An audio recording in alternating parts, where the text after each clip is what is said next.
Kelly here, Kelly's Tarot, transforming your world one card at a time. This January, I'm taking part in Ethony's 31 Days of Tarot 2020 Challenge. Every day there's a new prompt, and today is the prompt for day 10. And the prompt says, share some of your tarot decks that have been long lost in your collection that you want to reconnect with. So I kind of went back through my collection to see what was there. And the first one I came across that I remember working with and not really being able to get along with is the Fountain Tarot.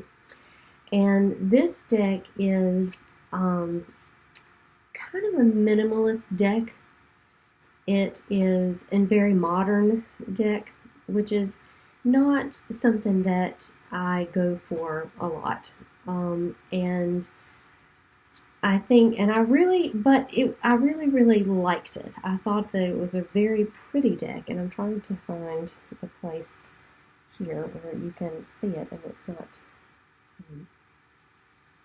there's not a shine on it, but I can't quite get it. There, you have to do it to the side.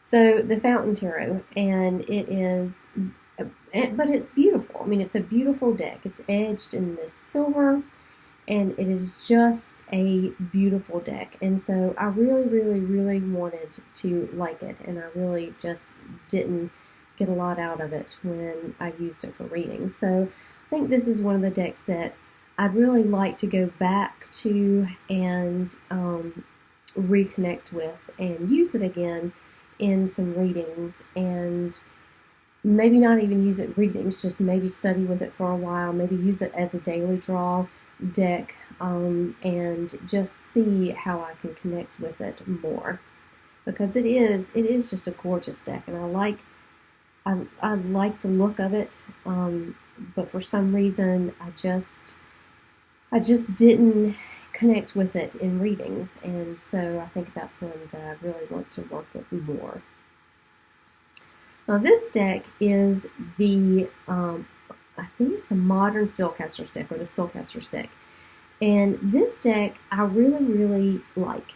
It's fun. It is, it's got great images. I mean, the images are just fun. It's pretty Rider-Waite-Smith influenced, but it's got its own very funky take on it, and I really liked it when I got it. Just like this Empress card. I mean, it's really great, and it's got a lot of neat symbolism in it, and it's really fun to work with. And but I don't remember really working with it a lot. I remember going through the cards and looking at the cards, and I remember reading the book, but I don't actually remember using it very often, if at all. So I think this is one of the decks that I'm going to keep out of my desk and use again in readings that are coming up, just so I can reconnect with it, because it is a really nice deck, and it's a really fun deck with a lot of just a lot of symbolism in it.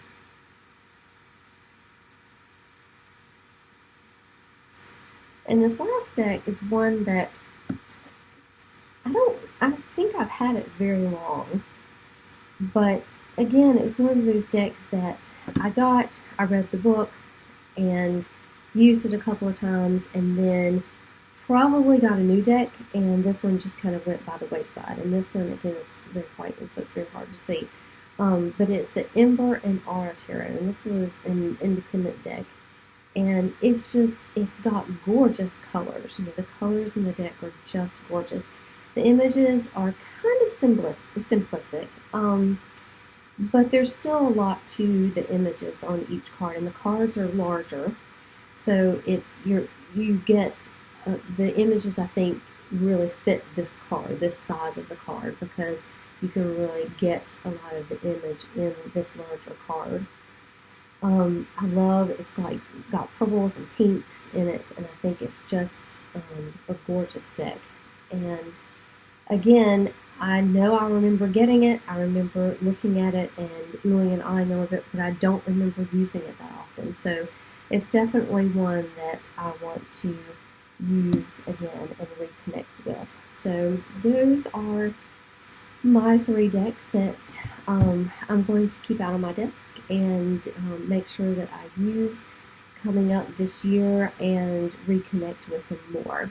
So if you would like to see the original post of the 31 Days of Tarot, I'll list it below, and I'll list links to the these decks, and I'll also link to my website if you would like to get a reading with me. I'd love to do that, so head on over to my website. I'll leave that link, and I will see you again tomorrow. Thanks, bye.